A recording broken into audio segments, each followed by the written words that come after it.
Warahmatullahi ta'ala wabarakatuh. Mo kànlẹ̀kànlẹ̀ fẹ́ fi gbogbo èyí tí mo fẹ́ ṣe yìí, mo fẹ́ ṣe fún gbogbo ẹni tí Ọlọ́run bá nífẹ̀ẹ́ Ọlọ́run lára rẹ̀, tí Ọlọ́run mú ọmọ fúnra rẹ̀ nífẹ̀ẹ́ ara rẹ̀, tó nífẹ̀ẹ́ rẹ̀, tó wá fi ìfẹ́ titun sínú lọ́kàn, ni mo fẹ́ kọ́ Ọlọ́run jẹ́ kó lè wo fídíò láwòye gbogbo tó bá yẹ kí fídíò yìí ó dé, tẹ́lẹ̀ rò kò lè dé láti pé ká fi jọ ṣe àtúnṣe nílò ìlú mọ̀ ṣẹ̀jẹ̀ ká jọ ṣe. Mo fẹ́ sọ̀rọ̀ lórí arákùnrin kan tí a ń pè ní Yusuf. Mo lè lo táàgì Ayílára mọ́ lára tó pé láti ìgbà tá a ti wà kékeré a mọ̀ ní Yusuf Ayílára. Ọ̀rọ̀ tí mo fẹ́ sọ yìí ọ̀rọ̀ tó lẹ́rìí nínú ni. Inú ni bí ni o ló bí nǹkan tó wà nílẹ̀ nínú ilé Ayílára. Ìtàn fi hàn wípé Yusuf tá ń wí yìí, àwọn bàbá tó bí bàbá ẹ̀ wọn ò kí ń ṣe ọmọ nínú ilé Ayílára. Wọ́n wá kéwú nínú ilé ni, ṣùgbọ́n torí pé wọn ò pọ̀ nínú ilé Ayílára, wọn kó ẹbí mọ́ra náà fi ń pè wọ́n nínú àwọn tó ń yí nínú ara. Wọ́n wá ń bá bẹ́ẹ̀, wọ́n wá ń dàgbà lọ, wọ́n wá kọ́mọ lùbọ́, wọ́n jọ ṣìbọ̀. Ọlọ́run wá fi ní kan fi wá bírú Yusuf sínú inú àwọn ìran yẹn. Àmọ́ àwọn ẹ̀jẹ̀ ilé Ayílára gangan fúnra ara wọn ò tí ì sọ orúkọ Yusuf rí. Dépò pé wọ́n sọ orúkọ tí ń jẹ́ Teliat. Ẹ jẹ́ ká dúró lórí ọ̀rọ̀ Yusuf, mi ò ní fẹ́ ká lò jìnnà, mi ò ní fẹ́ distract anybody. Wọ́n rẹ̀ pé kí ni sọ bí yóò jọ mi ò jump kiri àfi tó bá follow mi dáadáa lóko. So Yusuf mi pẹ̀lú ìdájọ́ Bejos. Nínú àwọn ọ̀rọ̀ tí mo fẹ́ sọ yìí ó ní ẹ̀rí nínú tó sì ń bẹ tó pé àwọn tó lè jẹ́rìí ọ̀rọ̀ yìí sì tún bẹ láyé, àgbàlagbà ni wọ́n sì jáde láyé. Màá dá orúkọ kẹ́lọ́rì béèrè torí pé kẹ́lọ́rì bí wọ́n léèrè láti ṣèwádìí from phone call débi pé fìlọ́rì bá wọn kẹ́lọ́rì bí wọ́n. Nínú wọn ni àwọn bàbá wa Sheikh Abdulaziz Yusuf tí wọ́n wà ní Jos, kọ́lọ́run bá kọ́ bá wa lọ́rọ̀ ẹ̀mí wọn, tẹ́sí secretary Jama'atul Nasrul Islam. Àwọn bàbá yìí wọ́n gbìyànjú ojú ọ̀rọ̀ nìsín. Àtàárọ̀ wọn àtọ̀sán wọn tó ti dá, Ọlọ́run bá kò ní jẹ́ ká bá burú pàdé níbi alẹ́ wọn. Ọlá òjíṣẹ́ ńlá Muhammad sallallahu alaihi wasallam. Kí mo fẹ́ fàjáde lórí ọ̀rọ̀ Yusuf yìí? Yusuf yìí ó ń dàgbà pẹ̀lú orúkọ Ayílára. Àwọn Ayílára kó mọ́ra, àwọn ìran Ayílára mú mọ́ra. Abẹ́ wọn náà ló sì tún wà nílùú Jos. Àjọ máa ń ṣe ìpàdé níbì kan náà ní skul mọ́ ilé King Nurudeen tó wà ní Nasarawa. Èyí tán kọ́ sórí àpáta yẹn ní Nasarawa. Lẹ́bàá ìsàlẹ̀ rẹ̀ díẹ̀ nílé Alhaji wa Sheikh Abdulaziz. Èmi wà ní Unity Club. Òun Yusuf ó wà ní Ibadur Rahman Osu. Ọ̀pọ̀lọpọ̀ ọgbà àwọn ọmọ parí ìpàdé tí wọ́n tán máa ń jáde lé ìpàdé báyìí làwọn ọmọ wọlé ìpàdé làwọn lo grassroots àmọ́ fi jọ sí ìpàdé nínú Nurudeen. Ó ń bá wọn ta sọ. It's somebody I know very well. Àkọ́kọ́ ni pé ó ṣe àṣemọ́ṣe pẹ̀lú owó olówó. Wọ́n rán lọ sẹ́wọ̀n. Ó wà ní remand. Ó sáré sọ̀rọ̀. Ó escape ẹni ó sì kàn ó jáde. Irin tó sá káàkiri nígbà náà ni àfọ̀ràn. Ó sá káàkiri. Ó tó tún ẹ̀ṣẹ̀ míì ṣe tó fẹ́ jọmọ́ tó láti tẹ̀mí lọ.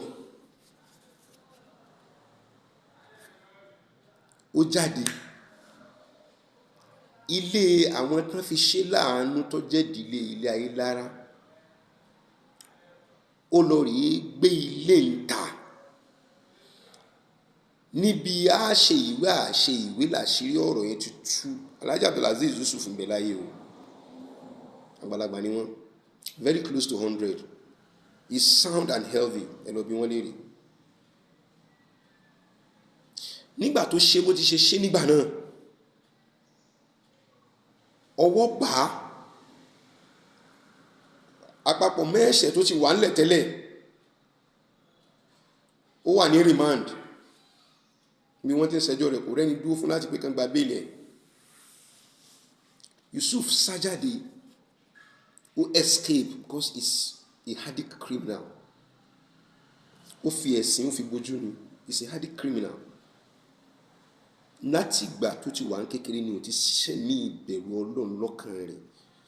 Àwọn ibi tí wọ́n gbé ti ń tọ́jú rẹ̀ dàgbà gangan ló ti ń dà tí ń ṣe ilé ayé lára. Ó tún escape this time around. Nígbà tí ó ṣe ló bá sá lọ rí bá bàbá Shehu Tijani tán jáde láyé tí ń ṣe ọmọ inú ilé ayé lára, tó yẹ pé àwọn ni náìbí kejì fún gbogbo tí ń jẹ́ imam, assistant chief imam fún gbogbo tí ń jẹ́ imam Nurudeen ní gbogbo àgbáyé, lórí ipa tí àwọn bàbá yẹn ti kó nínú ẹ̀sìn, bí wọ́n ṣe máa wá time lórí ọ̀rọ̀ tí wọ́n máa tó explain díẹ̀ fún yín nínú tèmi mọ̀ àti nínú sẹ́ni mi ò ní sọ fún yín pé mo fẹ́ ṣe ìwádìí lórí ẹ̀. Àwọn tí ọ̀rọ̀ kàn gan máa pè wọ́n jáde táwọn ṣàwọn ìbéèrè yẹn tẹ́ mọ̀ gbọ́ tẹ́ fi mọ̀ nǹkan tí mo sọ. Yusuf wá sá lọ sọ́dọ̀ Alhaji Tijani, Sheikh Tijani, láti wí pé Sheikh Tijani Ayélára ó sá lọ lọ́dọ̀ wọn pé kí wọ́n bóun ṣe jálàbí, kán bóun ṣe àfòràn torí pé ẹjọ́ tó wà lọ́rùn òun kí wọ́n bá rántí rẹ̀ mọ́, kán má pe òun mọ́ lórí rẹ̀. Bàbá yìí wá sọ fún pé èmi ń ṣe jálàbí, iṣẹ́ àfáà fẹ́ ó fẹ́ gidi gan, kálukú pẹ̀lú tí àdámọ́tọ́ náà ibi tó bá dìmú ń bẹ tó bá ń dìmú tó máa ń ṣe iṣẹ́ àfáà ìmọ̀ Kùránì. Ó dàbí ẹni tó pa erin kalẹ̀ ni. Tó bá ti mú ọ̀bẹ tó máa ti lọ sára erin, tó bá ti fẹ́ lórí gé ẹran lára ẹ̀, tó bá jẹ́ pé àníyàn rẹ̀ ẹran adìẹ ni, tó máa ti ń gé taste ẹran adìẹ ni wàá máa jẹ. Tó bá jẹ́ pé fún ẹ̀ ní gbogbo tó bá kọ́ sẹ́ni tó lè sọ fún pé bí taste, nítòótọ́ a ò lè sọ pé bí taste nǹkan ṣe ń rí lẹ́nu nìyí. But tí òun náà mọ̀ sọ jáde pé ó dàbẹ̀ ni pé ògúfe ni mò ń jẹ, ó dàbẹ̀ ni pé màálù ni mò ń jẹ, bẹ́ẹ̀ náà ló ṣe lára títí rìn. Láì kò lè jọ Quran, àpèjúwe la fi ṣe pé ìmọ̀ Quran bó ṣe rí ni in tó bá mọ̀ ni wàá jókòó tì ní wàá dì mọ́, wàá sì dèèyàn lábẹ́ rẹ̀. Kì í ṣe bí irú ẹni tó sọ wípé èèyàn lè jókòó ti Quran kó déèyàn. Ó wá lọ bá wọn wípé òun fẹ́ kán bóun ṣàfòrán, àwọn ò kí ń ṣe. Inú níbí ni ti bá nínú ọkàn nítorí pé wọ́n ti rí pé criminal lòun, wọn ò fẹ́ gba òun lẹ̀. Bàbá tá ń sì wí káàdì ni wọ́n, adájọ́ ni wọ́n tún ṣiṣẹ́ adájọ́. Kódà kẹ́lí bá a mọ̀ ẹnìkan ń bẹ tó jẹ́ pé ọmọ inú ilé Ayélára tó fi mọ́tò tó fi kọlu èèyàn tó nítọ̀hún kú, àmọ́ torí pé kí wọ́n bá a lọ rèé gbé ẹjọ́ yẹn kọ́ wọn lọ́rùn páwọn ni wọ́n ṣèdájọ́ rẹ̀, bó làwọn ṣe ṣèdájọ́ ẹni tọ́jọ́ mọ̀ ìyá wọn. Bàbá yẹn torí rẹ̀ wọ́n resign tí wọ́n ṣiṣẹ́ káàdì mọ́, tí wọ́n ṣiṣẹ́ adájọ́ mọ́ lórí ọmọ ilé Ayélára tó fi mọ́tò kọlu èèyàn tó pààyàn, torí pé kí wọ́n bá transfer kéèsì yẹn wá sí kóòtù wọn, tí wọ́n fi resign ní bàbá tá ń pè ní Tijani. Ẹ ó gbọ́ wìrìwìrì nípa wọn pẹ̀lú ògo Ọlọ́run. Kí ni mo fẹ́ fà jáde? Nígbà tí Yusuf sáré lọ sọ́dọ̀ wọn táláwọn òun kì í ṣe àfòránṣẹ́ mọ́ pé the same Yusuf tún lọ rèé lùdí àpò pọ̀ pẹ̀lú àwọn tó wá bá nílùú lórí bàbá yìí kan náà wípé a ó kírun a dá mọ́sálásí lẹ̀, a dá mọ́sálásí lẹ̀, a dá jímọ̀ lẹ̀, a dá jímọ̀ lẹ̀, a dá yídì lẹ̀, a dá yídì lẹ̀ tí ó bá. Wọ́n fi fún bàbá yìí ní suspension, wọ́n fẹ́ fún wọn ní suspension letter. Yusuf ló gba letter suspension yẹn tó lọ rí fún bàbá. Yusuf, àwọn òbúdé bá wa ní o bá ti ṣe tó ṣe yìí, ọmọ tàjọ ń púpọ̀. Kì í jẹ́rù wọ́n lọ ẹ̀kọ́ lè gba letter yìí wá. Lẹ́yìn ìyẹn Yusuf wá lọ rèé kọ ìwé, kò tí ì sí fóònù ńgbà náà, kò sí ẹ̀lò ibu lọ wà bá mi ń lé bá mi ń ta ò sí ń bẹ̀. ó wá kọ ìwé ránṣẹ́ sí Jos wípé àtìyàwó àtàwọn ọmọ àti gbogbo ẹrù wọn kán máa sá padà bọ̀ wá sí òun ò gbé Jọ́ọ̀sì mọ́, pé kán máa bọ̀ wá sí Ògbómọ̀ṣọ́, òun tẹ àti òun wá bá wọn ní Ògbómọ̀ṣọ́. Ìdájọ́ Ọlọ́run ni ìdájọ́ Ọlọ́run kọ́ ò lè sọ ọ́. Nígbà táwọn fẹ́ wọ Ìlọrin, mọ́tò wọn l'accident, kọ̀ńténà wó lù wọ́n, àtìyàwó àtàwọn ọmọ àti gbogbo tí wọ́n ń kó bọ̀ tó ń gbé sábọ̀ láti ilẹ̀ Haúsá tó ń gbé bọ̀ wá s'Ògbómọ̀ṣọ́ ó parun síbẹ̀. Wọn ò rí kankan mú jáde.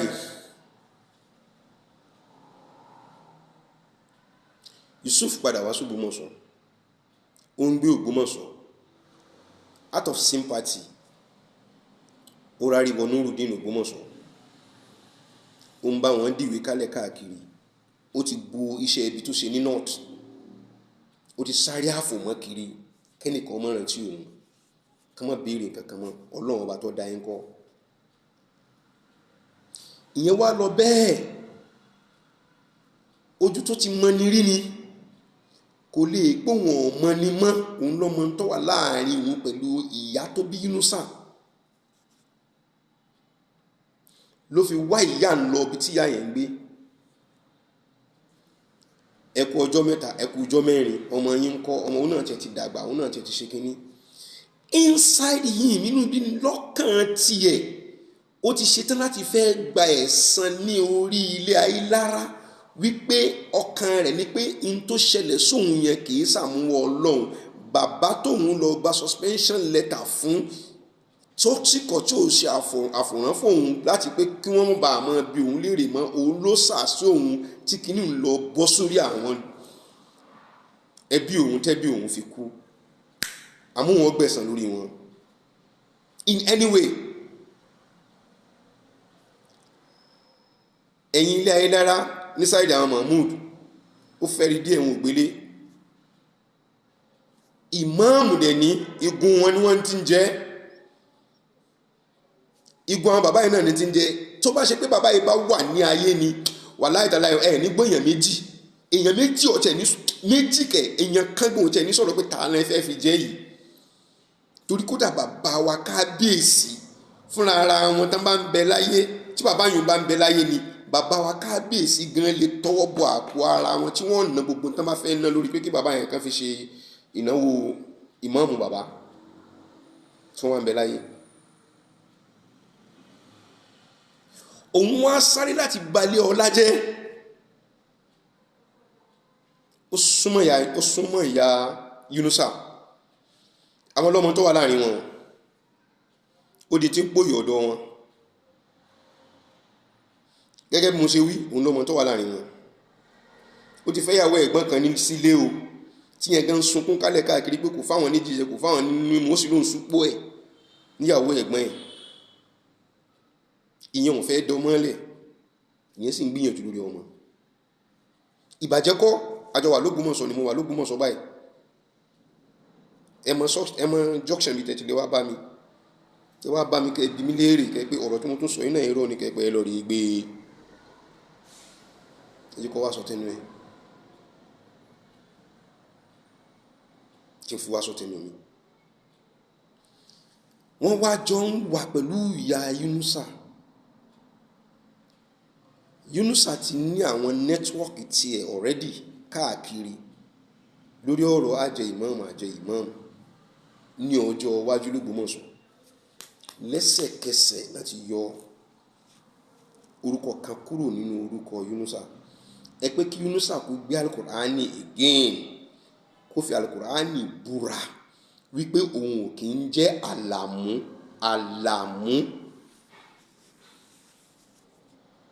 Ìyẹn ni wọ́n yọ kúrò náà lọ rí include Ayílára.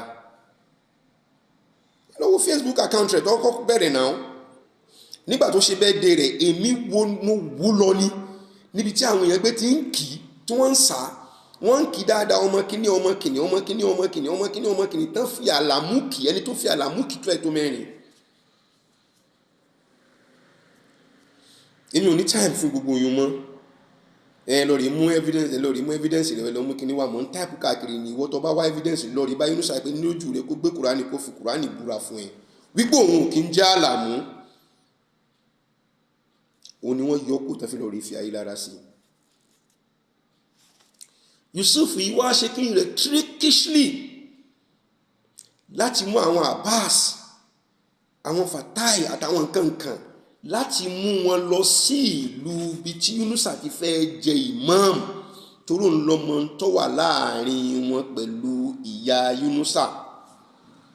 Ó sì ti fi mú wọn dá wọn lójú pé òun ò mú wọlé. Yunusa sì ti ní plan kalẹ̀, kódà plan tó ní kalẹ̀ fún wọn náà nù ní Ìmẹ̀kọ, torí ẹni tó bá jẹ ìmáàmù Ìmẹ̀kọ ní mọ́ padà máa jẹ ìmáàmù Abẹ́òkúta. Gbogbo ọ̀nà náà fi sán fún láti pé kó fi jẹ ìmáàmù Ìmẹ̀kọ yẹn, torí láti ibẹ̀ ni ó ti bọ́ sí ìmáàmù àgbà tó yẹ tàbẹ́òkúta. But níbi ó ti ríyàn fún ní owó, torí ẹni tí ń fẹ́ kánmọ kírere òun kiri ní kánmọ gbúrò rẹ̀, ó fẹ́ràn kánmọ mọ̀ òun, ó sáà pariwo kiri. Ó tún bárù rẹ̀ pàdé lógo mọ̀ ṣéégè ṣéégè ṣéèwù ṣéégè, ó tún bá pàdé inú rẹ̀ tó dùn, ó tún mórí rẹ̀ wú. Yusuf wá tan àwọn ará inú ilé ayé lára lọ wípé ẹbí wa kan ń bẹ, ọmọ wa kan ń bẹ tí wọ́n fi jẹ imam l'Abẹ́òkúta Ìmẹ̀kọ. Àwọn wá kóra wọn jọ lọ kẹ́ ẹ lè mọ̀ ó ní plan, ó ní agenda. Ó wá tó oníkan ya fọ́tò àwọn papọ̀ níbi táwọn gbé ti lọ rí fi ìmáàmù Yunusa jẹ níbẹ̀. Òun ní plan, àwọn ọmọ ní Yusuf tanwi.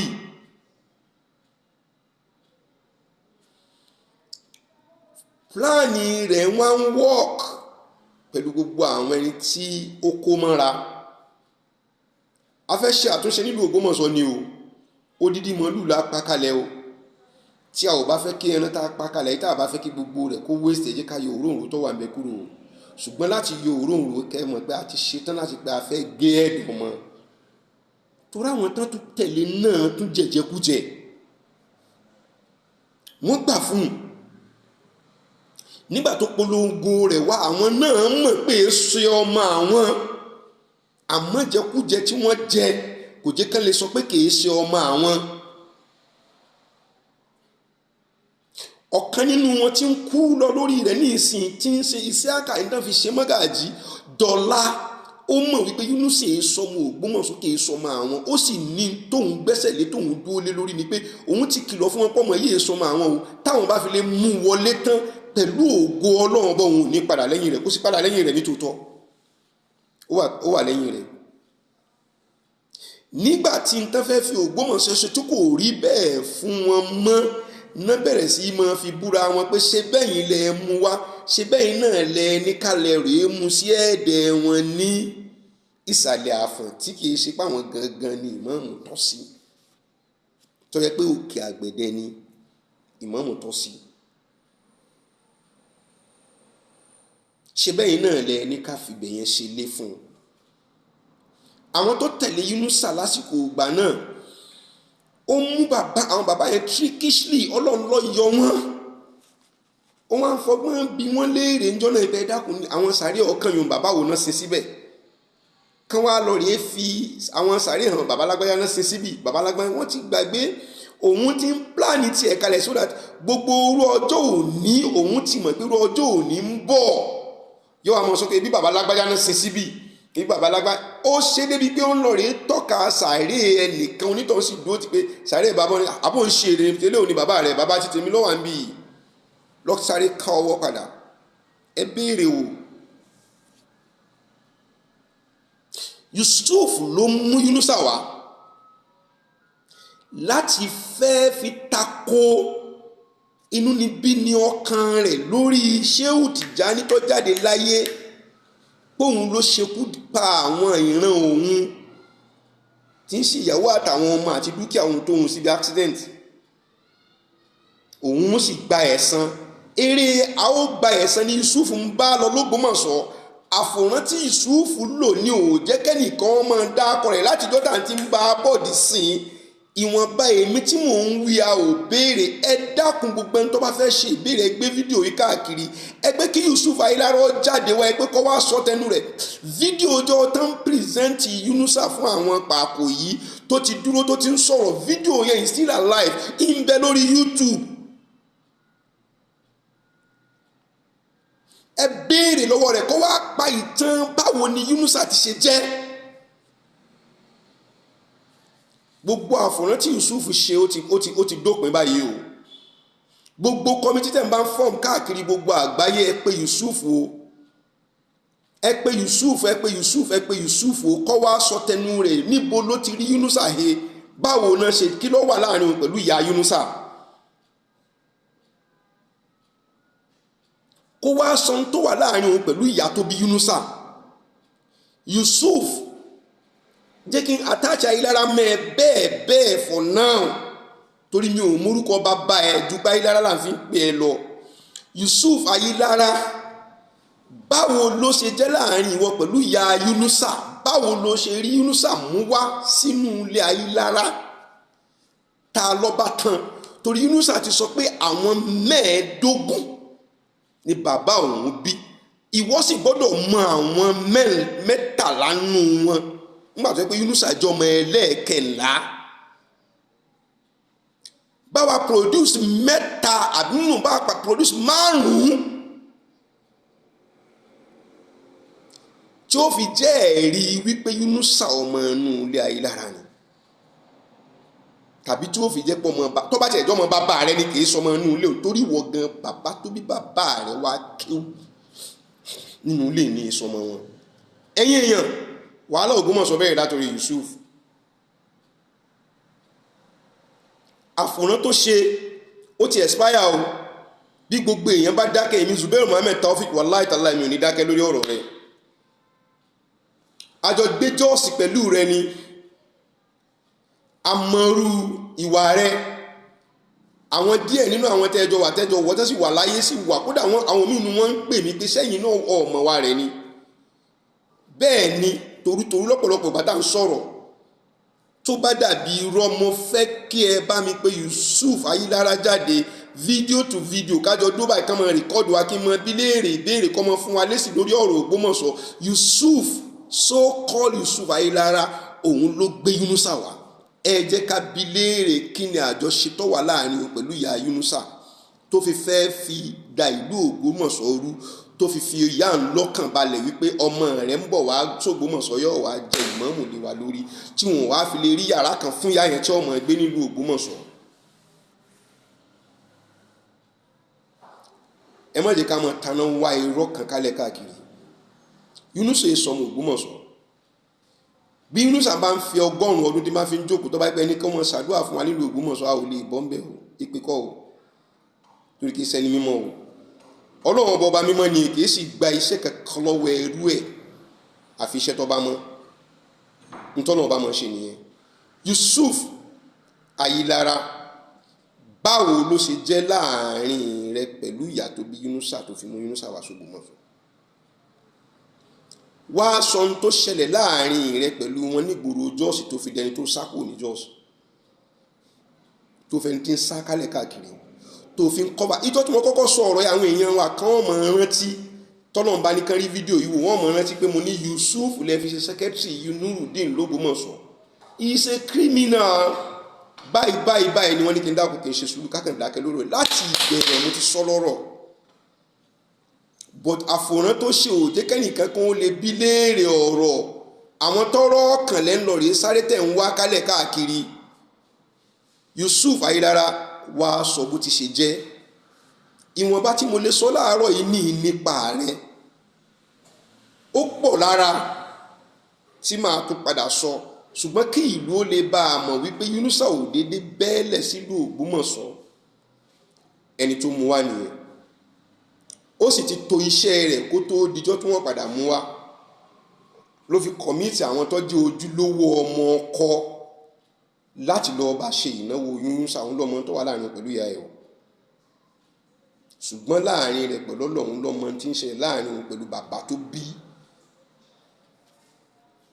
that is bàbá tó yẹ kó jẹ́ pé ìmáàmù tọ́ sí wọn tí ń ṣe Alhaji Tijani, òun lọ́mọ tó wà láàrin inú níbí ni tó wà láàrin rẹ̀ tí ń fi ń sáré pé òun padà fi ìyà ń jẹ ìdílé òun tó fi lọ rí gbé àjèjì wá, bóun ò ṣe níran ní ṣe ń fẹ́ kí ìran ti tàwọn eléyìí náà kí wọ́n túká kí wọ́n mọ̀ rí wọn mọ́. Ẹ bá wa pé Yusuf Ayílára, a fẹ́ gbọ́ tẹnu títí ẹ̀ náà, báwo ló ṣe jẹ́ tó fi lọ rí mú Yunusa wá bá wa nílùú. Wassalamu alaikum warahmatullahi ta'ala wabarakatuh.